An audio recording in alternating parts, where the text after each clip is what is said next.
Good morning and welcome to the Module 3 of Day 9 of this bridge course in English language. Module 3 talks about the situational English.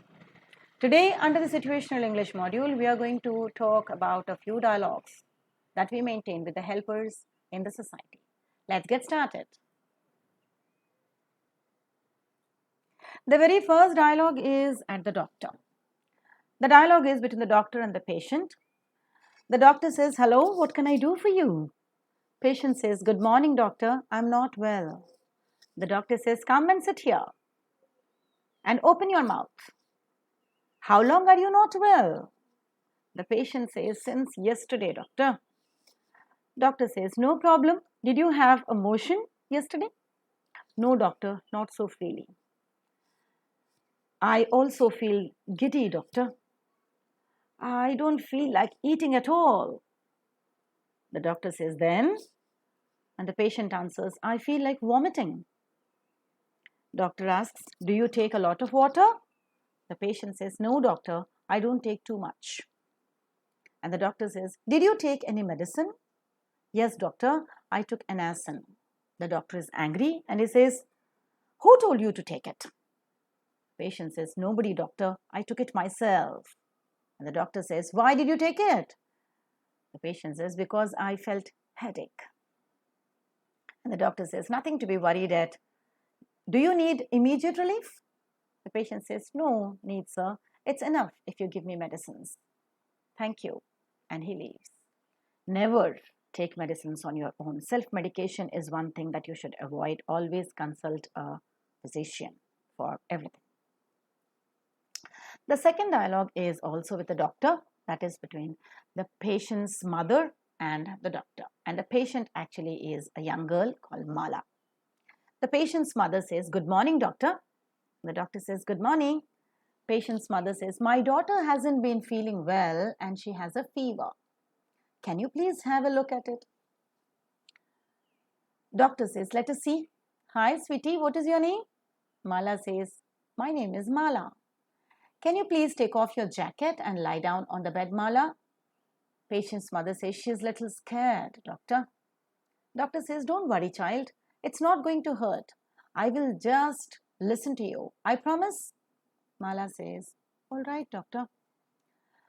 And the doctor says, "Let me listen to your back and check your throat." "How is she?" the patient's mother says. "Her throat looks red. I think she has an infection. I will prescribe her some antibiotics. She should take them twice a day," says the doctor. And patient's mother says, "How long does she need to take them?" "About a week or so, but just she can continue for another week if she doesn't feel better. She should probably rest for a few days too and not go to school." The mother says, "She has become very weak recently. She gets cold very easily too." And the doctor advises it's probably the fever. She may have caught the infection from anyone. "Can she take a shower?" the mother asks. "Absolutely. Take a cool shower. Actually, it helps you to reduce the fever in a natural way." The mother says, "Wow, I didn't know that. When should we come back again, doctor?" "I want to see her next week. But if she gets worse, you can come and see me regardless." The mother says, "Thank you so much, doctor." "You're welcome. It's my pleasure. I hope she gets well soon," says the doctor. The patient's mother says, "Thank you again and goodbye." The doctor also bids goodbye. This dialogue is with the lawyer. Once an old man, Murthy, went to a lawyer for justice. The following is a conversation between the two. Murthy says, "Sir, you have to help with my situation. I have come all the way from my village to seek advice from you." The lawyer says, "Of course, that is what lawyers are for." Murthy says, "My neighbor has a rooster and I have a hen. We got them married last year, but I had a big fight with my neighbor and now we want a divorce for the hen and the rooster." Lawyer is confused and is shocked. Aha. Well, he doesn't know what to speak. Murthy says, "Oh, don't worry. I will pay you your services." Lawyer still shocked. "Oh, that's nice, but I have never handled such cases before." Murthy says, oh, but everybody said you are the most experienced lawyer in the town. The lawyer slowly coming to senses. Okay, when did the marriage take place? Murthy says, oh, that was January 1st, 2018. The lawyer with mischievous smile says, okay, do one thing. Come again in a month with a photograph of the wedding, 3 witnesses, and a copy of the marriage certificate. I will certainly apply for the divorce. Murthy is now confused and he says, oh, but we don't have a marriage certificate of the hen and the rooster. The lawyer says, then a divorce cannot happen. So you can go back and ask the hen and the rooster to make peace and live happily ever after. This was on a lighter note, a very beautiful joke that went on. So I thought I should share it with you. Recently, I met across this dialogue on the internet. This dialogue is in the courtroom between the lawyer 1 and the judge, along with lawyer 2. The lawyer 1 says, we have a matter lined up for the dowry case. Yes, go ahead, present your case, the judge says. My client has been accused of demanding dowry, but he has been wrongly accused. He is innocent, says the lawyer 1. The judge says, well, that I will decide. To arrive at an impartial judgment, I need to hear facts in the case from both the parties. The lawyer 1 says, sure, sir. But before we proceed, I would like to request you to move the date for the hearing to next week, as I have another case at the Supreme Court. The judge says, for that, you need to submit a written request to me and to the opponent's letter. Lawyer 1 says, sure, my lord, I have already dispatched one copy to the concerned entity. After receiving the approval from the plaintiff's lawyer, the judge says, I will be deciding upon the next date of hearing.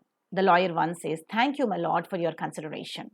And the judge says, does the plaintiff's lawyer have something to say on behalf of her client? The lawyer 2 says, yes, my lord. My client has harassed for the dowry by her in-laws since the very next day of her marriage. She was also physically assaulted by her husband and his family. The lawyer 1 says, I object, my lord. They just had a verbal fight on a trivial domestic issue. Lawyer 2 says, they just had a pretty argument and she got seriously injured. Isn't that shockingly astonishing? Lawyer 1, no, that's absolutely not true. Lawyer 2 says, oh, please, your client is an unruly man and he belongs to the prison. The judge says, order, order. Both the lawyers settle down and maintain the decorum of the court. I would hear arguments from both the sides in next hearing. By that time, the court is adjourned. Now here you have many legal register occurring. You should know what these words mean. In fact, I have made it bold, but because the dialogue is a bit bigger, let me help you. Plaintiff is the first difficult word. Plaintiff is a person who levels charges against another person. The next difficult word that you could find here is trivial. Trivial. Trivial is not so very important. Third is astonishing. Astonishing is very surprising. The next word is unruly. Unruly is uncontrollably wild. A wild person. The next word that you could get, which is little difficult, is the last word that the judge uttered. Adjourned. Adjourned belong to the legal register, which would mean to stop an official proceeding. So you should be acquainted with these registers of the doctors as well as the lawyers, and only then you can understand what exactly they are trying to say. When you talk about the communication skills, you need to have a basic register belonging to all these professions. The next dialogue is a dialogue between a man and police inspector about the theft. The man says, you are police inspector, I suppose? Inspector says, yes, I am. What brings you here? How can I help you? And the man says, a burglar got in through the window last night. Inspector asks, what happened then? And the man says, he asked for key at the point of revolver. I daren't refuse. He broke open the safe and made off with all the valuables. The inspector says, could you please write down the details in the FIR? The man says, yes, I will. Since it is puzzling crime, this case may be referred to some detective. The police dogs too might help you in the detection of crime. The inspector says, "All right, I take up this investigation immediately. Let me see what I can do in this matter." The man says, "Thank you very much." The inspector says, "Thanks. Don't you worry. We are there to take care of." These helpers in the society are the people who say this. We are there to take care of. Yes, it is because of their taking care of us that we could lead the life in the society smoothly. So always thank them. And I thank you for watching this video on situational English. There could be many more dialogues, a dialogue each with every helper. I would want you to construct many dialogues with all the helpers that we discussed in the first module of today's session, Module 1, the basics. Identify each helper and make a dialogue with them. Automatically, you'll improve the register of each profession and thereby improve your vocabulary and pronunciation. I hope you had enjoyed it. Along with this, I am also posting the assignment and feedback for today. As said in the introduction, the second day's feedback also is posted. The second day's assignment also is posted. I would request my students to complete the second day's assignment as well as today's assignment so that you could be graded properly. Stay tuned then. Stay home, stay safe, but keep learning and enjoy the lessons. Bye for now.